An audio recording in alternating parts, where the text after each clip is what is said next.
अस्सलामु अलैकुम वरहमतुल्लाहि वबरकातुहू।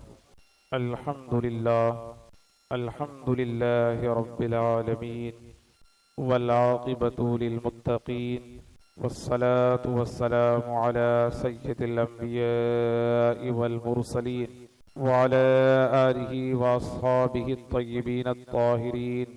अम्मा बाद फ़अऊज़ु बिल्लाहि मिनश शैतानिर रजीम। बिस्मिल्लाहिर रहमानिर रहीम। व तक़ल्लुबका फ़िस साजिदीन। आमन्तु बिल्लाहि सदक़ल्लाहुल अज़ीम व सदक़ रसूलुहुन नबियुल अमीरुल करीम व नहनु अला ज़ालिका लमिनश शाहिदीन वश्शाकिरीन वल्हम्दुलिल्लाहि रब्बिल आलमीन। सामईन मोहतरम, अज़ीज़ान मिल्लत इस्लामिया, गुज़िश्ता हफ्ता ताज़दार अहले सुन्नत इमाम इश्क़ व मोहब्बत आला हज़रत अलैहि रहमत व रिज़वान की तालीमात पर तकरीर हुई थी। इंशाअल्लाह तबारक व तआला इस जुमा से लेकर मुसलसल कई जुमों तक आक़ाए नामदार मदनी ताज़दार सरकार दो आलम सल्लल्लाहु तआला अलैहि वसल्लम की सीरत तय्यबा के हवाले से तकरीर की जाएगी। तो आइए, क़ब्ल इसके कि मैं सीरत के उन्वान को शुरू करूँ, उससे पहले एक मरतबा सभी हजरात अक़ीदत व एहतराम के साथ बावाज़ बुलंद हदिया दुरूद व सलाम पेश कर लें। अल्लाहुम्मा सल्लि अला सय्यिदिना शफ़ीअना मौलाना मुहम्मदिन बारिक वसल्लिम सल्लु अलैहि सलातु व सलामुन अलैका रसूलल्लाह सल्लल्लाहु तआला अलैहि व आलिहि वसल्लम। इरादा यह है कि रबीउल अव्वल के पूरे महीने में सीरत के हवाले से गुफ्तगू की जाए, ताकि हमारे हुजूर सल्लल्लाहु तआला अलैहि वसल्लम की ज़िंदगी का एक खाका हमारे और आपके जहन में आ जाए। आज की जुमा में आक़ा करीम सल्लल्लाहु तआला अलैहि वसल्लम के आबा व अजदाद और आपके ख़ानदानी हालात को बयान करने की कोशिश की जाएगी। याद रखें कि अल्लाह तबारक व तआला ने जितने भी अंबियाए किराम मबूस फरमाए, उन सारे अंबियाए किराम के ख़ानदान पाकीज़ा थे और अपने अपने दौर के बहुत ही ऊंचे और बुलंद शान रखने वाले ख़ानदान थे। और फिर उनमें हमारे हुजूर सल्लल्लाहु तआला अलैहि वसल्लम का ख़ानदान सबसे अफजल वाला। खुद सरकार दो आलम सल्लल्लाहु तआला अलैहि वसल्लम ने इरशाद फरमाया कि अल्लाह तबारक व तआला ने हज़रत इब्राहीम अलैहिस्सलाम की औलाद से हज़रत इस्माइल अलैहिस्सलाम को चुन लिया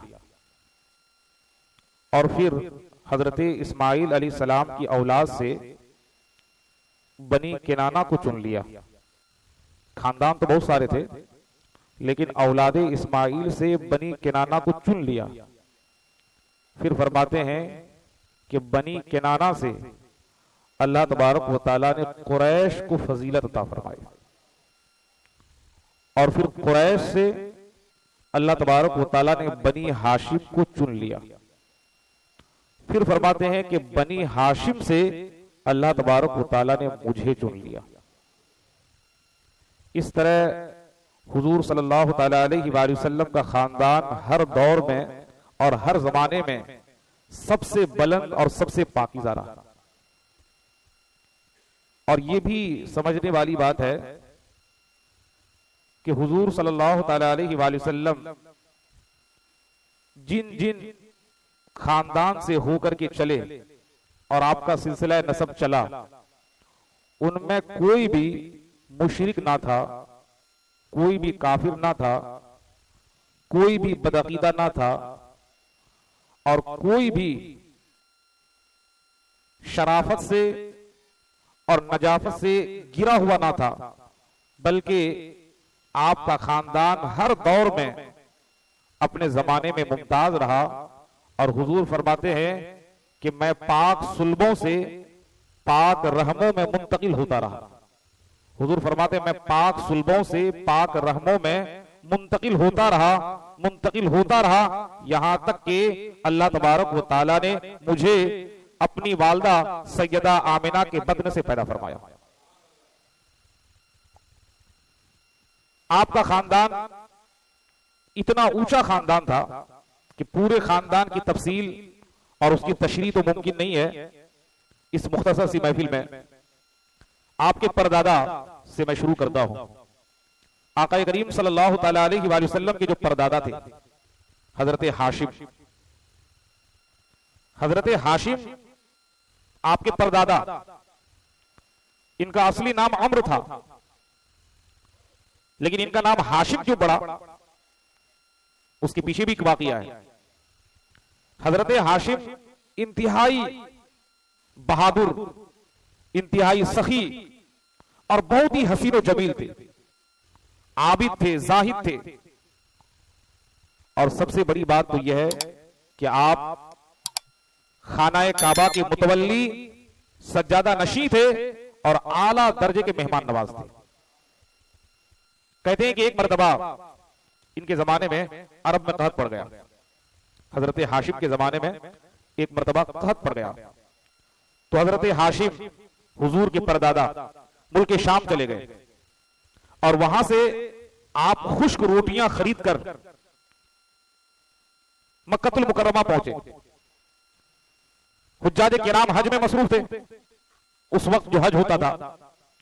हजरत हाशिम रोटियों को लेकर के मक्का पहुंचे और अरब में कहत पड़ा हुआ था, लोग दाने दाने को मोहताज हो गए थे।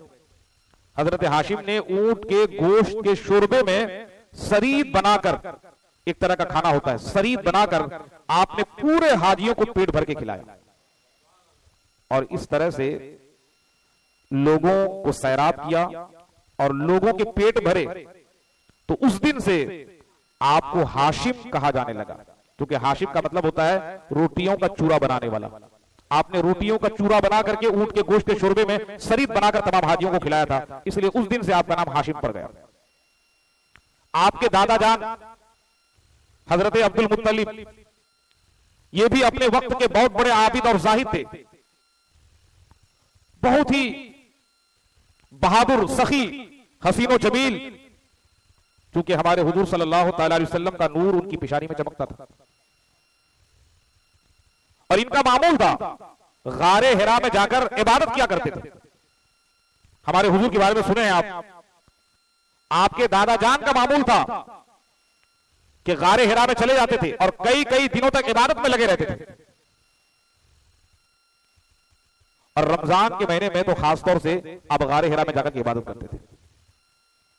हजरत अब्दुल मुत्तलिब एक ऐसे शख्स थे कि लड़कियों को जिंदा दरगोर जो किया जाता था, आप बड़ी सख्ती से उसको रोकते थे। जो चोरी करता था उसका हाथ काट देते थे। खानाए काबा के मुतवल्ली थे, जानशीन थे, लेकिन अरब के लोगों में इस तरह मकबूल और महबूब थे कि अरब में जब भी कहत पड़ता था, जब भी लोग बेचैन और बेकरार होते थे, उनके ऊपर कोई मुसीबत आती थी, तो लोग हजरत अब्दुल मुत्तलिब को लेकर पहाड़ों की चोटियों में चले जाते थे और इनके वसीले से दुआ करते थे। अल्लाह तबारक व तआला हजरत अब्दुल मुत्तलिब की बरकत से पूरे अरब से कहत को दूर फरमाता था। ये आपके दादा जान का कमाल है। और इनके दस्तरखान से इंसान तो इंसान, जानवर तो जानवर, परिंदे भी सैराब होते थे।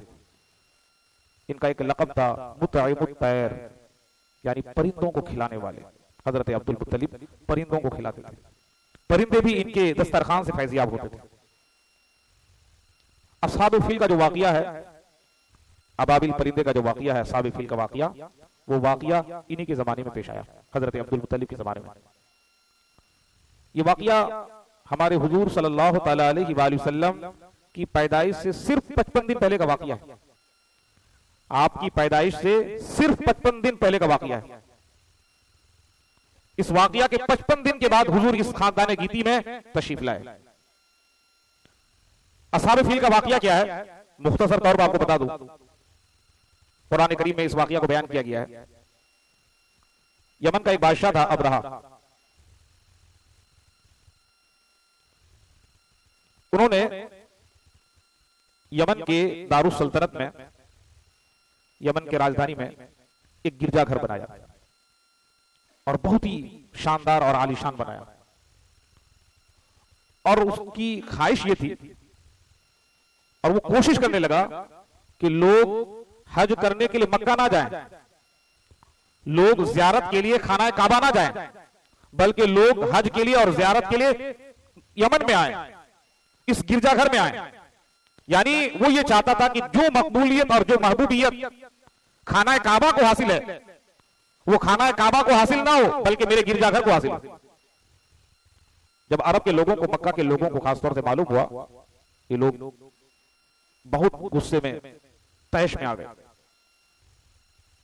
लेकिन एक आदमी, मक्कतुल मुकर्रमा का एक आदमी, वो इतना तैश में आया, इतना तैश में आया कि वो गुस्से से आपे से बाहर हो गया, और वो यमन के उस गिरजाघर में आया, और आने के बाद उस गिरजाघर को निजासत से आलूदा कर दिया, उसको निजासत से आलूदा कर दिया। जब बादशाह को, अबरहा बादशाह को जब इस वाकये की खबर हुई, तो वो और गुस्से से लाल पीला हो गया, वो और तैश में आ गया। चुनांचे इस गुस्से के नतीजे में वो हाथियों की एक फौज लेकर मक्का के ऊपर हमलावर हुआ। उन्होंने तहिया कर लिया कि मैं खाना काबा को उठा दूंगा, खाना काबा को मिस्मार कर दूंगा। इस वाकये से उसको तकलीफ हुई, और वो अपने हाथियों की फौज लेकर मक्कतुल मुकर्रमा पर हमलावर हुआ। चुनांचे उसके सिपाहियों ने सबसे पहले मक्का के जो बाशिंदे थे, उनके जानवरों को, उनके मवेशियों को और उनके ऊंटों को गिरफ्तार कर लिया। सबको गिरफ्तार करके लेके चले आए, और वहीं मक्का में एक जगह पड़ाव किया। जब हजरत अब्दुल मुत्तलिब को इस वाकया की खबर हुई, तो आपको बड़ी तकलीफ हुई, बड़ा रंज हुआ। चुनांचे आप ऊंटों को छुड़ाने के लिए, सिपाहियों से बात करने के लिए आप उनके सिपाहियों के पास गए। जब अबरहा बादशाह को मालूम हुआ, जो कि खेमे में ठहरा हुआ था, जब उनको मालूम हुआ कि सरदार मक्का आए हुए हैं हमसे मिलने के लिए, तो उसने हजरत अब्दुल मुत्तलिब को अपने पास बुलाया। हजरत अब्दुल मुत्तलिब जब खेमे के अंदर दाखिल हुए, अब इससे अंदाजा लगा सकते हैं कि हजरत अब्दुल मुत्तलिब की शख्सियत क्या थी और उनका मकाम और मर्तबा कितना बुलंद था। हजरत अब्दुल मुत्तलिब बड़े रोबो तबतबा वाले, बड़ी शानो शौकत वाले, बड़े हुस्नो जमाल वाले। हजरत अब्दुल मुत्तलिब जैसे खेमे के अंदर दाखिल हुए, बादशाह, यमन का बादशाह अबरहा, जो अपने तख्त पर बैठा हुआ था, जैसे उन्होंने हजरत अब्दुल मुत्तलिब को देखा, हजरत अब्दुल मुत्तलिब को देखकर उसके दिल में वो रौब तारी हुआ, वो रौब तारी हुआ कि फौरन वो बेसाख्ता अपने तख्त से उतरकर हजरत अब्दुल मुत्तलिब की ताजीम के लिए खड़ा हो गया, ताजीम के लिए खड़ा हो गया। और ये कोई मामूली बात नहीं है, बादशाह किसी की ताजीम के लिए खड़ा नहीं होता है, लेकिन उन्होंने सिर्फ अब्दुल मुत्तलिब को देखकर, उनके चेहरे को देखकर, उनकी कदो कामत को देखकर, उनके रोबो तबदमा को देखकर अपने तख्त से उतरा और ताजीम के लिए खड़ा हो गया, और हजरत अब्दुल मुत्तलिब को अपने बगल में बैठाया और कहा कि ये कैसे आना हुआ। हजरत अब्दुल मुत्तलिब ने फरमाया कि आपके सिपाहियों ने हमारे ऊंटों को और जानवरों को गिरफ्तार कर लिया है, मैं उनको छुड़ाने के लिए आया हूं। बादशाह कह रहा है कि मैं यहां पर खाना काबा ढाने के लिए आया हूं, मैं तो सोचा था कि आप खाना काबा के बारे में कुछ सिफारिश करेंगे, आप खाना काबा के बारे में कुछ बात करेंगे, और यहां आप जानवरों की बात कर रहे हैं। मैं तो खाना काबा ढाने के लिए आया हूं और आप जानवरों की बात कर रहे हैं। हजरत अब्दुल मुत्तलिब का जवाब था, हजरत अब्दुल मुत्तलिब कहते हैं जानवर हमारे हैं और उसकी हिफाजत हमारे जिम्मे में है। खाना काबा खुदा का घर है और अल्लाह तबारक व तआला खुद ही अपने घर की हिफाजत फरमाएगा। तवक्कुल और भरोसा देखें, कहते हैं कि खाना काबा खुदा का घर है और अल्लाह तबारक व तआला खुद ही अपने घर की हिफाजत फरमाएगा। बादशाह ने कहा कि ठीक है, तब तो मैं खाना काबा को ढा करके ही दम लूंगा, मैं खाना काबा को दुनिया के नक्शे से मिटा दूंगा। हजरत अब्दुल मुत्तलिब ने कहा कि आप जाने और आपका खुदा जाने, आप हमारे जानवरों को रिहा कर दें। जानवरों को रिहा कर दिया गया।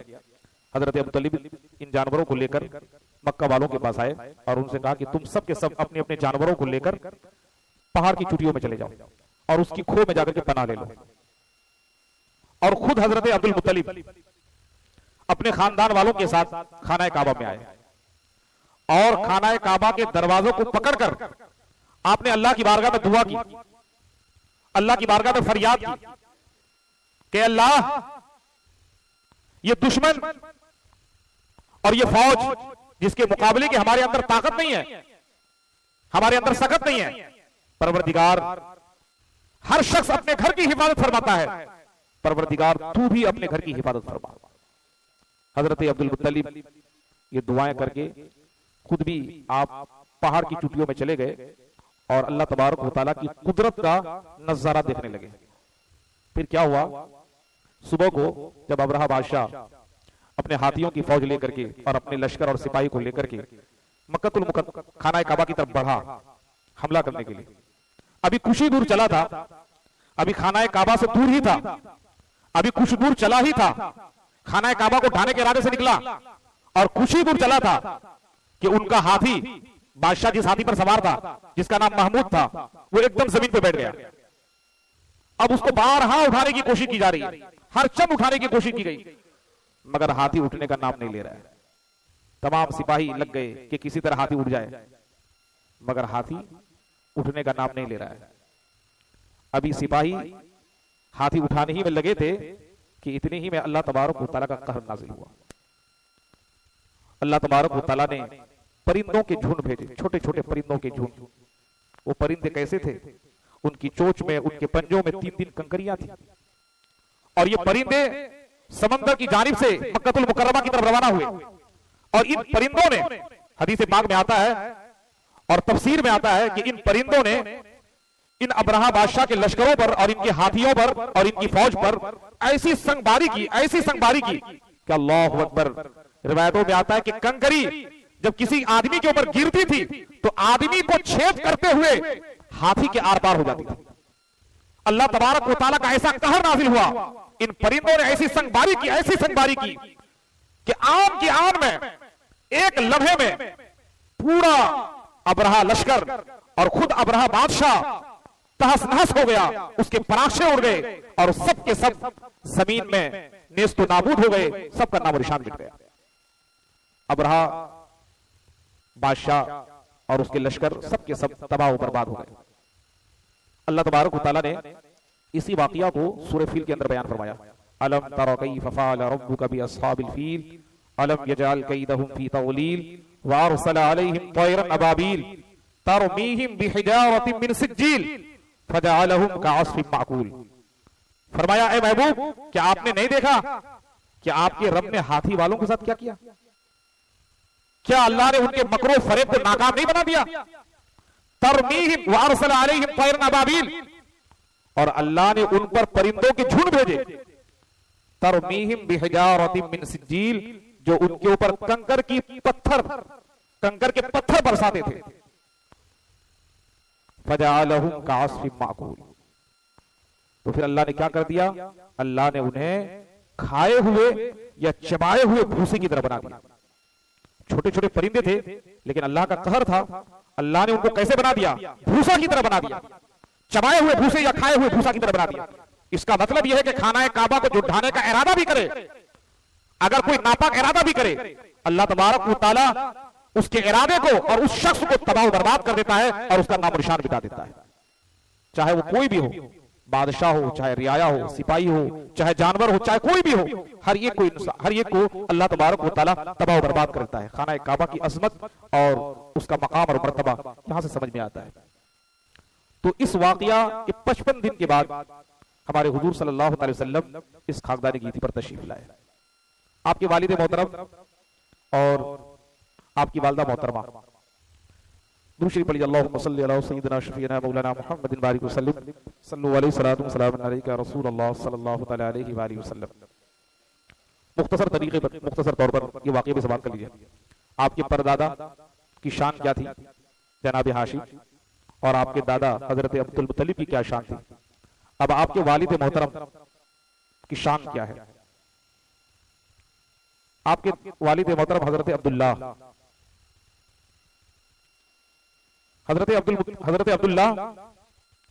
ये 10 भाई थे।